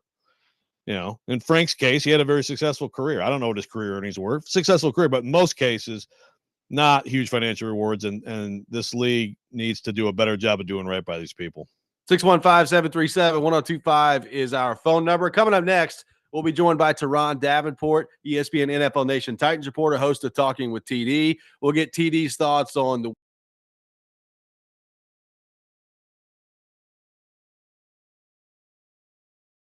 next. Robby and Rexrode, 1025, 1063, the game.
ESPN's Turon Davenport, Talking Titans, now on Robby and Rexrode on ESPN 1025 The Game and the Game Nashville app.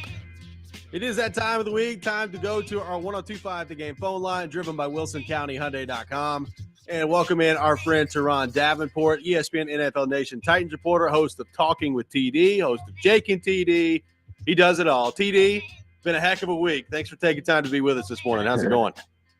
Hey, I'm doing really well. You know, it has been a heck of a week, no doubt, man. And we're looking out here, seeing this snow. See out there, be careful. Absolutely. No doubt about that. Snow starting to come down all over our area. So, TD, I want to start with you here. I mean, we've obviously been discussing the moves that have been made all week. I keep going back to the statement that Amy Adams-Strunk put out there about how uncomfortable she was with the direction things were headed had she left things alone. And I guess I'm just having a really difficult time separating Chad Brinker from that. We had Charles Robinson on yesterday, and he talked about how, like, the perception around the league from some general managers he talked to was that Chad Brinker was the one running the show. Diana Rossini put it out there earlier this year that Chad Brinker was the quote-unquote decision maker for the Titans. So if all that's the case, how do we get to Ray Carthon being fired but Chad Brinker retaining his job? I just, that line in that statement continues to just mystify me, TD. You know, there was an old show. I actually used to watch it. It would scare me, but I used to love watching it. And it was called Unsolved Mysteries. And I think that's what we're dealing with here. I don't know. And it's just interesting the way the consequence has been, it's just been distributed. Not even distributed, but directed all to Rand. And I thought it was a collaborative effort. I thought that everybody was lockstep, but evidently, you know, that's not the case in a losing situation. If they're winning, I'm sure it would have been. And when they first entered this situation, it was. But it's gone now, and we'll see what happens going forward. Well, I'll stay with the unsolved mystery theme, TD. Do you think that Chad Brinker threw Rand under the bus? Well, I tell you, optically, it doesn't look good. It doesn't look good at all, how everything worked out. I don't want to accuse and not know for sure, but it definitely looks that way.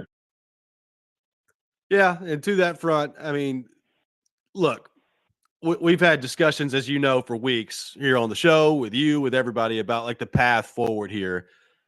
And Rand Carthon has now been the one that pays the price. But I like, if I'm Brian Callahan looking at this situation, and I told you this off the air the other night, TD, like, he'll never admit this publicly, but I don't know how he couldn't be sitting around in a private moment and saying, man, did I just make a colossal mistake by taking this job? And like, the path forward for him, to me, seems to be really, really difficult here, because I would have to assume, like, the next person that's going to end up paying the price if things don't immediately turn around, probably going to be him, right? Hey, that's not even an assumption. I think that's a foregone conclusion. And I think when you look at it, I mean, I don't know if you got to read my article that posted on ESPN.com earlier this week in regards to Brian Callahan. Basically, the pressure's on him. You know, when you have comments like they will hold him to consequence or hold him responsible, something along the lines. When you have that, when you have comments saying, you know, he has to do better, or it wasn't good enough and he knows that, these are comments that definitely let you know, look, get right or get out. And that's essentially what Brian Callahan is facing. So back to Brinker, TD, you know, the draft and develop.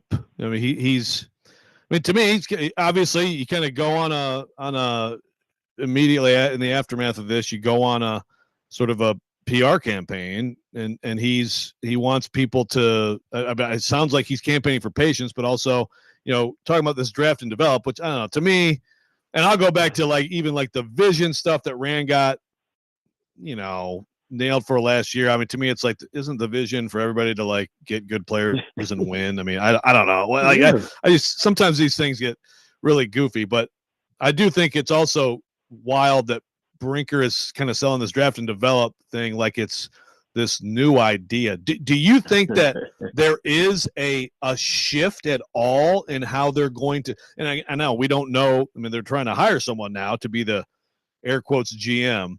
But like, do you think that are we going from like Niners model to like more of a Packers model, whatever that may mean, or is this just total puffery and just word salad? Well, I think it's a combination of the two. So I'll pick answer C. I think when you look at this, it is a direction where they are going towards the Packer model. Because when I talked to Chad Brinker and Burke Nihill, the comments that Chad made was that, this is all I've known. This is what I came up in, and I know that it's proven and it works. And when he said that, he was speaking of the way the Green Bay Packers have done things. So don't be surprised. I think you look at this, right, John Eric Sullivan from Green Bay, I think he'll end up with the GM job. And I think don't be surprised if there's other additions as well out of the Green Bay front office. And you mentioned the patience word, and I think that's something that really stands out to me, because it's like, okay, you ask the fans to show patience, but you don't show patience with your GM. And I think it's just two things just talking against each other, and that's something that would bother me if I was a fan. So, TD, I want to stick with the Green Bay thing for just a second, because obviously Chad Brinker has a huge background there. And Aaron Rodgers, we'll see what happens with him and the Jets, but I think there's at least a pretty good chance that he's going to be out there and available. So, number one, how realistic do you think an Aaron Rodgers to the Titans idea actually could be? And is it now any more realistic with Chad Brinker in this new direction with Carthon out that Aaron Rodgers could be the quarterback for the Tennessee Titans next year? Yeah, so I think it is realistic, and that's a name that I definitely would imagine will be in the mix. I know whatever happens is going to obviously depend, on what quarterbacks become available. I don't believe Derek Carr is going to be someone, even if he does come available. I don't believe anymore that they would go that direction. But Aaron Rodgers, I can see that. It's just really going to come down to, are you going to be able to have the production on the field outweigh the stuff that comes with it? And we know there is a lot that comes with it. We have a long time to get into this as we talk about quarterbacks, TD, but you're already all over it. And I'm looking at your timeline, and you're getting through the film of the potential one of these two guys could be drafted too. Do you think that they are, everybody talks about the QB class. Obviously it's not as good as some years, but do you think that Cam Ward, Shedeur Sanders, they are number one pick quality QBs? Yeah, I do. Absolutely. I do. I think, when I look at this situation, I would say this. You're looking at the Texans with C.J. Stroud versus the Packers with Jordan Love. And which situation do you want to have rookie year, right? And that's how I look at it, just as far as like coming in, impact, et cetera. I think Ward is a guy that can come in, and he'll be I think he's going to be a really good quarterback, but it's just going to take a moment, right? So now that patience word comes back in, that drafting and developing, because the develop part of that new thing that they have going on, their new vision was, hey, look, it's going to fall on the coaches. They need to be teachers, and they need to develop players. Okay. But when you look at the other side of it, Shedeur Sanders, he's a ready-made player, and I think he could come in and have an immediate impact. And that, in my opinion, if I'm Brian Callahan and I have to pick between those two, I'm picking Shedeur Sanders, because he fits the scheme better, but also because he's more ready to contribute. So, TD, on the GM front, we all know kind of the structure of what this is going to look like here with Chad Brinker being the decision maker. Now, having said that, we've had a lot of people weigh in this week that they're looking for an experienced GM and somebody that's been in the job and all those things. And I get the thought process behind that. I guess my question is, in practicality, and when you're looking at this, if you're one of those guys, whether that's a Dimitroff or a Rick Spielman or whoever, like, how attractive would this situation be to you if you're one of those guys, knowing that you're not going to have final say on the roster, but it also could be a way for you to get back into the game if you choose to do so. Yeah, I think that last part, the opportunity to get back into the game, that's the big part. And I look, this job, there's only 3 of them now, and this is going to be a job that will have, a legit amount of candidates. As far as the experienced one, I mean, I would imagine they'll take it, but I can't see a guy that's not long-term familiar and friendly with Chad Brinker coming into this situation because yeah, optically, this situation looks bad to us, but guess what? It looks bad to the league, too. You know what I mean? We're not the only ones with eyes on it. So if I'm a candidate, I'm going to tread lightly, but, I would be interested. Another thing, when they say experience, it's not all just experienced GM. It's experience with scouting and talent evaluation. So it could be an experienced assistant GM, a la, Ian Cunningham, who recently got, a request to interview. Yeah, speaking of league TD, so Jonathan Jones, CBS reports that apparently that it's not considered a lateral move. Like they've satisfied the league in terms of what this job is. Yeah. Are you surprised at all by that? I was surprised it was investigated. I thought that was really interesting, and that's just yet another thing that made me like, wow, this really. There's a storm going on over there for real, where the league has to investigate whether or not the role is the actual role. That's crazy to me, but yeah, it's very interesting. Yep, no doubt. Been a wild week, TD. Appreciate you taking time to be with us this morning. Have fun in the snow. Stay safe this weekend, and we'll talk to you next week. Yeah, absolutely. Appreciate you guys. Take care. Yep, Teron Davenport, our guest here on Robby and Rexrode. Take your thoughts on the Titans and what TD had to say. 615-737-1025, our phone number, 615-737-1025. We'll have Pigskin Pick'em coming up later this hour at 8:30. All that ahead. Robby and Rexrode, 1025-1063 The Game.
We've got 75% off everything right now at thegamenashville.com/deals. Nashville's best deals marked down lower than ever before. Go to thegamenashville.com/deals for 75% off for Bad Axe Throwing, Soar Adventure Park, Fog Street Lawn Club, and more. Everything's got to go, so better go fast to thegamenashville.com/deals while supplies last. Welcome back in, Robby and Rexrode, sponsored by First Horizon. Big bank muscle, small bank hustle. Visit firsthorizon.com/get it all. The snow now fully into our area. Joe, I got up in the last break and looked, and my driveway is already completely covered. So hope people are ready. The snow is here. I hope you got your groceries. And I did. I wandered into a grocery store last night, and I was just getting like a couple of really small things. The assault on milk and bread continues to just be a wild thing to me, but it happens every time. Yeah, look, we've got a blanket here, and it's coming down, and this could keep going till I guess like 5 or 6 today. Yeah. So it could be rough on the roads, but yeah, I mean, how long are we talking? How long are we all going to be? I don't know. Snowed in. But Jim Cantori's on Broadway days. as we speak. Like I can see Jim Cantori on the television screen in front of me on Broadway. What's that tell you? Well, I don't know, man. That is, unless he's just like taking like having an excuse to come hang out on Broadway. Usually he's dangling off a tree somewhere. So that's your guy, man. I don't know. That does kind of make me feel uneasy. It does. Like, it's never really a good feeling when he's here. It means that bad weather is right around the corner. In all seriousness, if you are traveling, just make sure that you're careful today. It could be a little dicey out there as the day goes along. And if you're sledding, make sure that you take the proper precautions. Joe, last time I was on a sled, I ended up in an emergency room. Now, that was also because I decided to go sledding in basically the middle of a forest surrounded by trees and ran into a tree. So it's my own fault, but just be a little bit smarter than I was. Yeah, definitely. The best sledding is definitely treeless sledding. if you can make it happen. To the top of the hill, and there's like 1,000 trees around me. And I said, you know what? I can navigate around these things. Let's try that. That'll be fine. Yeah, maybe there's an analogy we can, make that with the Titans. Well, a lot of sudden stops lately. There you go. A lot of crashing, and wounds. Can I quickly address this text here? I'm having a battle on the text line, Robby. Who's it with? I don't know. It's not with Joe Dubin, who tried as Zach Curtis. That's his new thing. Nice try, Dubin. Nice try. I know you guys are colluding against me, but I'm on to you. This I think this is serious. This is not trolling me. This person said, obviously, everyone's unsatisfied with the results, but the important distinction, Brinker was dissatisfied with Rand's work ethic. Had the results been the same, but Rand's being a hard worker, Brinker might have felt differently. And I'm like, well, so where has Chad Brinker mentioned Rand's work ethic? He said it's a fair reporting, a summation of PK's reporting on the matter. Again, this is where, I'm sorry, this is kind of why I lost it the other day, Robby. Because, again, someone napping on a freaking plane does not speak to that person's work ethic. It just doesn't. It's ridiculous. And, again, this is what people told PK. He wrote it, okay? They told him about leaving a workout early, okay? He wrote it. Now, PK also, and Stilly, of course, Stilly finds that audio. I look forward to Stilly finding the audio of me saying that Brinker is Steve Underwood. But he found PK on his stream, his live stream, saying, which he didn't say explicitly to us, but he said on his live stream that Brinker was not a source for that story. So to this texter, I said, I have not seen anything where Chad Brinker did not like Rand's work ethic. I mean, I know that's what we infer from this. I definitely, again, there are things, I said stuff earlier that people, said. Certainly, I think communication was definitely an issue with him, okay? But the PK said it wasn't him, and I believe it was other people who it was not Brinker, according to PK. So, yeah, look, Brinker said in the statement to Wyatt, he had the all ball, right, which did feel like subtweeting Carthon, but Yes. that also could be more like distracted by other things as opposed to quote unquote work ethic. But this is what happens, and this is what happens. And look, it's the same thing with like Vrabel last year. A lot of people wanted to throw him under the bus. I have not saying at all that Rand Carthon did a great job. I'm looking at the results. The results are what they are. But again, this is where we get into. But Brinker, you're all good. Yeah, like the Brinker part of this is continuing to be the one that just drives me nuts. Like, I have no idea what Rand Carthon's work ethic was. I don't know. Does the napping on the plane thing, that I'm kind of with you on that. Now, I will say, like, the leaving the workout early, I'd love to know, like, why that was the case. Like, why are you, especially that position, like, why are you leaving the workout early?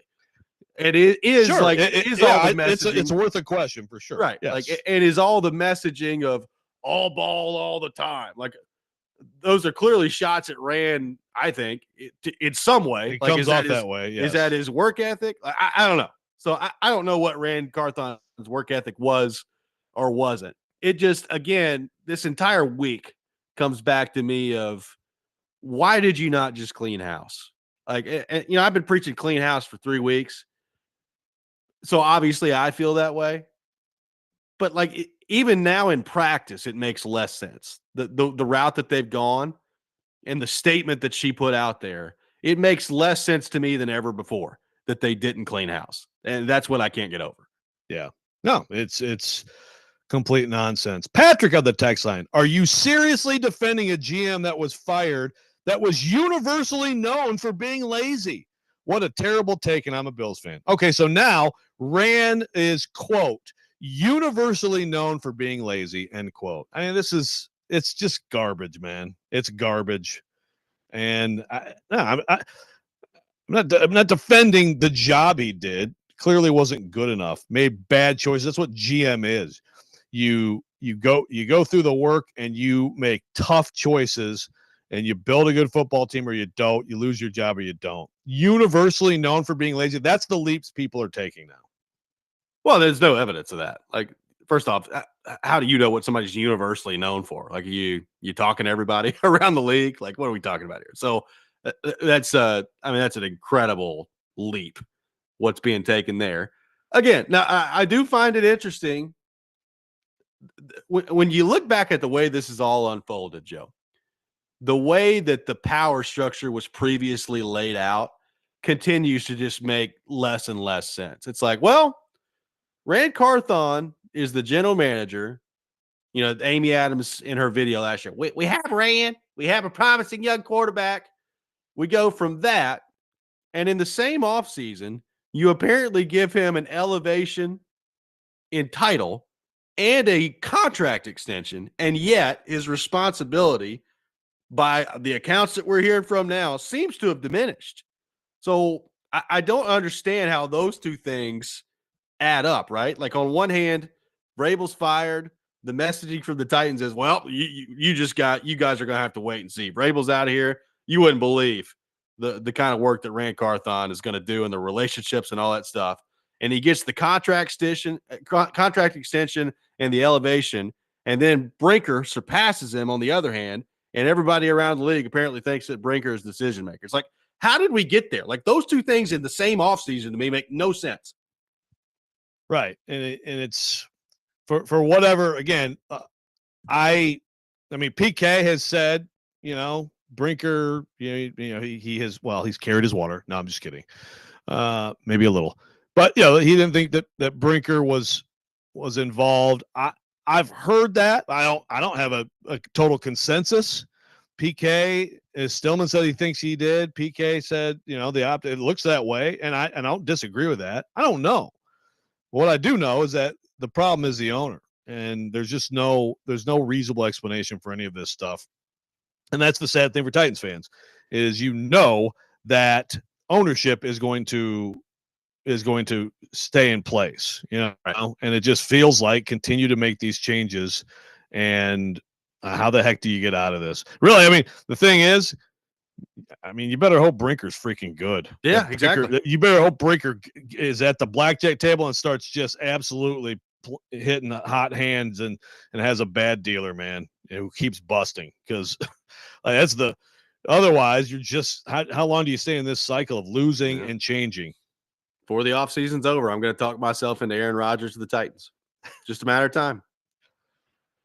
Again, like you said, good for us.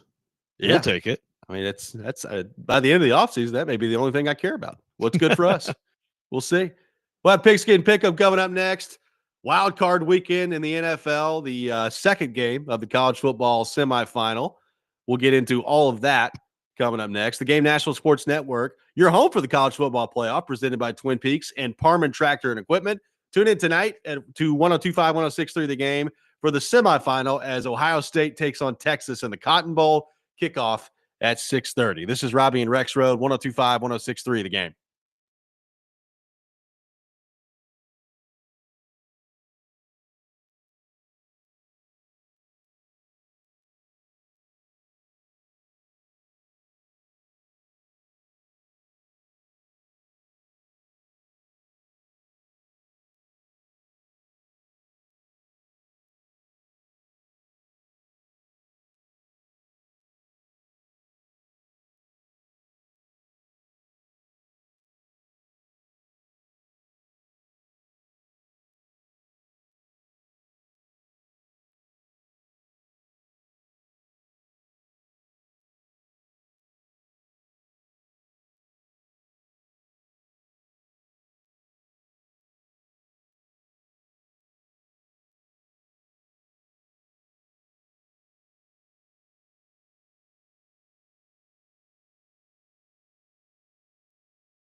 It is time for Pigskin Pick'em here on Robby and Rexrode. The college football playoff semifinal continuing tonight, and it's wild card weekend in the National Football League as well. A standings update in the competition.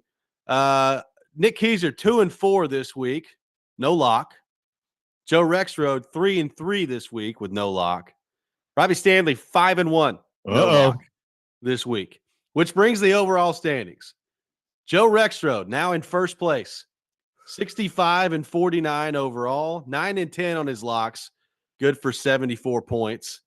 Nick Keyser, same amount of points, 74 points. Rexrode has a better overall record. Keyser 61-53, 13-6 on his locks, good for 74 points. I am 62-52, a better record than Nick Keyser, but 7-12 on my locks, good for 69 points. I'm still 5 behind you guys. But now that we've entered the playoffs in the National Football League, ooh, baby, it's getting serious in this competition. We begin with Ohio State and Texas in the Cotton Bowl coming up later this evening. We saw Notre Dame get the win last night to advance to the national title game. Joe Rexrode, you are in first place, so you will begin. Ohio State is a 5.5-point favorite in this matchup against Texas. Yeah, I really thought last night that we might be headed toward an all Big Ten showdown, but Penn State, that's a toughie, man. That's a toughie. And so I do think we'll be half that. And I do think Ohio State will win by a touchdown plus against the Longhorns. Give me the Buckeyes. Going with Ohio State minus the 5.5. Nick Keyser, the Buckeyes, favored by 5.5 in this one. I was not super encouraged by the way Texas played against ASU whatsoever. So give me the Buckeyes in this one, fellas. Give me the Texas Longhorns to cover. I think Ohio State wins, but give me Texas plus the 5.5. I'm interested to see what having the game in Dallas means for Texas here. I'm sure there will still be a lot of Ohio State fans in the building, but I will take Texas to cover the 5.5, Ohio State to win the game outright. Moving to NFL Wild Card Weekend, the Chargers and the Texans coming up. The Chargers a 2.5-point favorite on the road. Nick Keyser, we begin with you. Who do you have in that matchup? I think CJ Stroud looks for a little bit of redemption to what they did last year. It was pretty encouraging to watch them play, but they go the extra mile this year. So give me the Houston Texans over the Los Angeles Chargers. I will take the Chargers minus 2.5, and I will make it my lock. I'm locking down on Jim Harbaugh and the LA Chargers. I think they're going to go in there and smack the Texans right in the mouth. So give me the Chargers minus 2.5. Joe Rexrode. I totally get that sentiment. I do. And I tell you what, we're setting up for another week where you can make big gains on us because I just have a weird feeling that Houston is actually going to figure it out and get this done at home. Give me the Texans. We're going with the Texans plus the 2.5. The Steelers and the Ravens, we're moving right past Denver and Buffalo. We had to eliminate one game, and that was the consensus on where we're not picking this weekend. So Steelers and Ravens. Ravens are a 9.5-point favorite in this one in a battle in the AFC North. Now, I will say the Steelers have given the Ravens trouble over the years. Ravens are a 9.5-point favorite. I'm going with the Ravens, Joe. I think they're playing really well. I think it's gone the other way on Pittsburgh, and I think the Ravens are going to get this one right around by 10. I think the line's perfect in this game. I think they win by 10, so I'll take Baltimore minus the 9.5. Joe Rexrode, who you got in this one? Yeah, I'd feel better if this was 10.5, doing what I'm going to do. I think the Ravens are going to win a classic. I think it's going to be a late drive for a field goal to win this game. I think the Steelers are going to give them way more trouble than some people think. Zay Flowers not playing in this game, and that is a big deal. So give me the Steelers. Going with the Steelers plus the 9.5. Nick Keyser, Ravens by 9.5 on Wild Card Weekend. I'm a little wary about it, but I'm going to gamble on this game for sure. Not literally, but, and that's what this competition is, but I am encouraged by what Derrick Henry did this season and by Lamar Jackson as well. So I'm going to go with the Ravens this weekend and make it my lock. I have a weird feeling about this one. Could be a classic, though, like you said, Joe.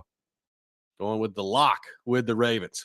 The Green Bay Packers, my beloved Green Bay Packers, taking on the Philadelphia Eagles on the road. The Eagles, a 4.5-point favorite in this matchup. Joe Rexrode, we begin with you. This one is really tough. I think your Packers can win this game outright. Also, I can see the Eagles winning this game by like 10, which is just, so in other words, I have no clue, like normal with a lot of things, what's going to happen. You know what? I'm going to take the Eagles and give the points. It's tough though. I could see the Packers winning this game. I could also see them losing by 30. I'll get to my pick here in a second. Keezer, Eagles a 4.5-point favorite in this matchup. Yep, certainly. And I was really concerned about the Eagles because Jalen Hurts was not listed as he wasn't listed as a full guy at practice till yesterday. But I'm still sticking with the Eagles. So give me Philly. Give me the Green Bay Packers. Matt LaFleur There you going to go. coach his butt off this week. He's in my doghouse once again, but an opportunity for him to exit it once again with a masterful performance. Now, look, I think this is a game where not having Christian Watson could be a pretty big deal because they need somebody to stretch that defense, and right now they just don't have it. So we'll see what that looks like.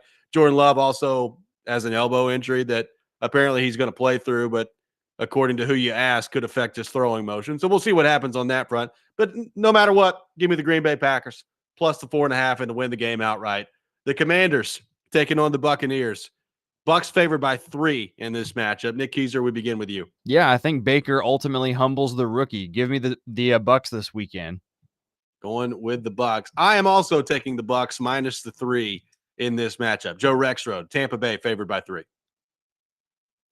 Give me Jaden Daniels. Give me Jaden Daniels to outduel Baker Mayfield and set up a very interesting showdown in Ford Field with the Detroit Lions. I think that the Commanders pull off the upset. That could be very interesting. And the final game of Wild Card Weekend. Now, the game has been moved from L.A. to Arizona because of the wildfires, so obviously a tough situation there. Minnesota against the Rams. Minnesota, a 2.5-point favorite in this one. I am going to take Minnesota in this matchup, but I think it's going to be pretty close. Like the Rams have been playing better football. I think they're going to find a way to keep this one really tight. But I'll take the Vikings by a field goal in this matchup, so I'll take them minus the 2.5. Joe Rexrode, your pick between the Vikings and the Rams. Yeah, give me the Vikings. Make it my lock. Look, Lions get credit for how they played Sunday for sure. But Sam Darnold just missed some throws that if he makes, that's a different game. And I'm going to go with how he's played all year. And also, I just think that, you're taking some home field advantage away from the Rams here with this situation. And I think the Vikings bounce back strong and look really good winning this game.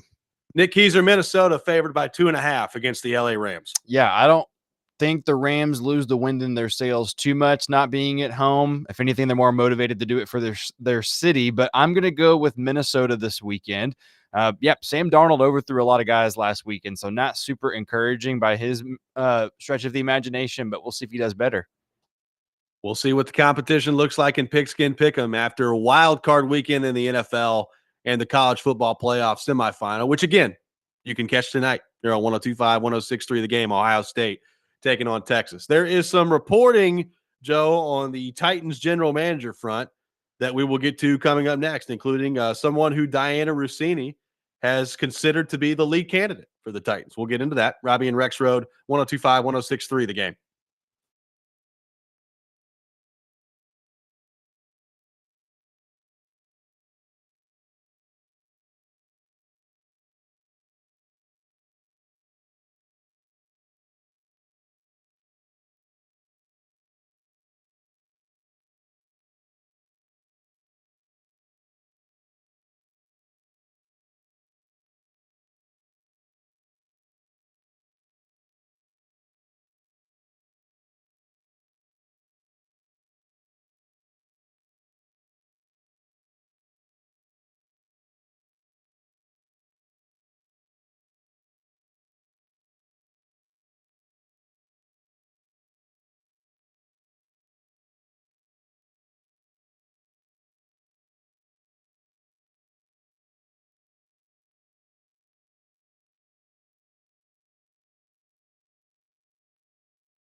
Welcome back in. Final segment of the day. Robby and Rexrode, 102.5, 106.3 The Game. Sponsored by First Horizon. Big bank muscle, small bank hustle. Visit firsthorizon.com/get it all. We are live from our Busy Bee Plumbing, Heating, and Air Conditioning Game Nashville studios, home of the $99 yearly Beehive membership, where the buzz is always about great service. All right. So, Joe, some news to get to on the Titans GM search front. Now, Albert Breer put this out there. The Titans are conducting their first round of GM interviews this weekend. Today, they're interviewing Reggie McKenzie and Thomas Dimitrov and John Spitek from Tampa. So they're going all weekend long with a bunch of the names that we've already talked about that are out there, including Mike Barganzi of Kansas City on Sunday. Diana Rossini tweeting that the Titans are going to go through the process of interviewing these candidates and that she expects Reggie McKenzie to get a lot of support, considers him to be the lead candidate for the Titans. That's what Diana Rossini put out there. Mike Herndon of PaulKuharski.com doing some background on Reggie McKenzie. It says McKenzie was 40-72 during his 7-year run as general manager in Oakland. He has crossed paths with both Brinker and Callahan at past stops, so there's familiarity there. Also says, also worth noting that he drafted Derek Carr, who might be available this offseason. So you've got all that to sift through there. Diana Rossini saying that she expects Reggie McKenzie to get a lot of support, considers him to be the lead candidate for Tennessee. Herndon pointing out that there is familiarity between McKenzie and Brinker and Callahan. What do you make of all of this now heading into the general manager search for the Titans this weekend? Coming up all falls this week, Robby. Yep. Yeah, well, it makes sense for sure. And McKenzie has been, senior personnel executive, whatever exactly that entails with the Dolphins since 2019. And this is what happens. You have in this league, you have a stint as a GM, and then you get fired, and then you find a spot somewhere doing something in the front office.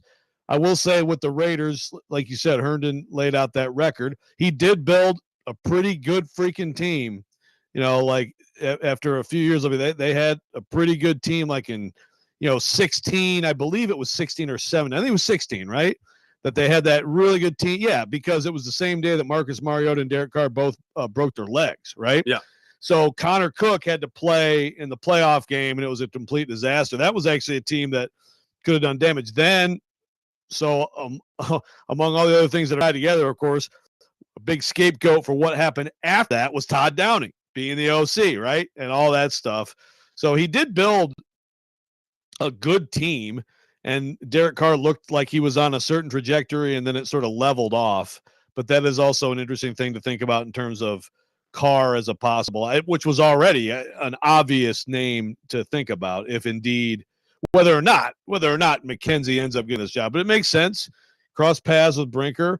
And this is a chance. This is an example of a guy who has been accomplished, has been a GM, has kind of been, tucked away for a few years. And here's a chance to get a little bit more in the game now.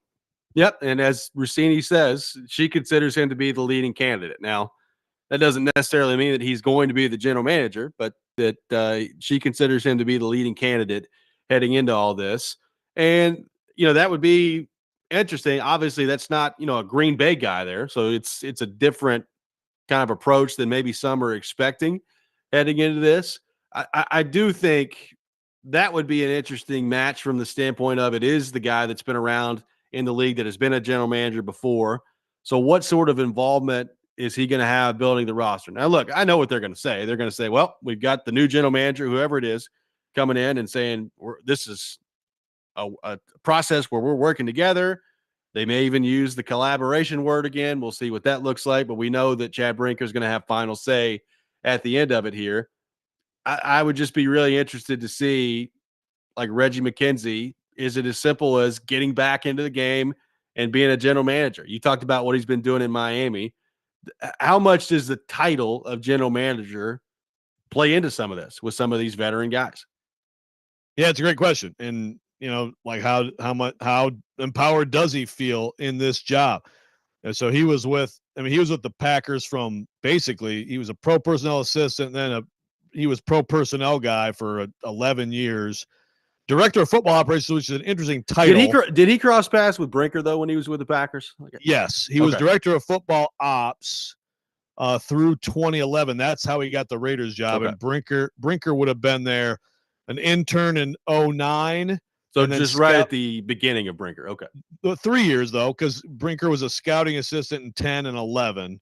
And then so basically as soon as McKenzie left to take the Raiders job, GM job, Brinker got elevated to pro scout. But there's still, I imagine there was a fair amount of getting to know each other and working together and things like that. So it's look, if I'm Reggie McKenzie and you have a good feelings about Chad Brinker from your time with him, but also you go through this process and you have a chance to get a GM title and you have a chance to you think have autonomy and decision-making power and at least be in an equal partnership collaboration, which again the Titans apparently have already been in. Then I could see him being interested in this. I could also see him and anybody, even someone like this who's kind of trying to get back in the game to in a manner of speaking, being hesitant because of the ownership. Yeah, I'm really interested to see how that part of it plays out here. And then go get Aaron Rodgers. I'm going to talk myself into it by the end of the offseason. Derek Carr, that's fine. Although TD said, I don't know that TD expects that Derek Carr is going to be made available. So it may just be Aaron Rodgers or like Justin Fields or somebody like that for your veteran options. That is a weird thing with Derek Carr, it's not like he's the belle of the ball anyway. It feels like the Saints need to change things up, but I don't know. They got some cap issues down there. They do. They do have cap issues, which they've had. And they're very real, by the way. Very real. Joe, I wish you and your family safety this weekend. Everybody be safe out there. The news is already starting to put it out there that already seeing some people sliding off the roads and some wrecks. So make sure that you're careful out there. The snow's coming down hard. Looks like it's going to be coming down most of the day here today, Joe. So it could be an interesting weekend. Here's the simple from a Michigander. The biggest advice on driving in this stuff: don't use your brakes if you can help it in any way. Just go slow enough so you don't have to ever slam on your brakes. And if you can't do that, don't drive in it. Yep. Also, Preds game scheduled for tomorrow night at Bridgestone Arena. Washington plays tonight, who they'll be playing tomorrow. So they're going to have to fly in tonight when this could be a little rough. So interested to see what happens on that. We'll keep you updated on that as best we can as well. Hope everybody has a great weekend. Chasing Big Joe coming up next. You're listening to 102.5, 106.3 The Game.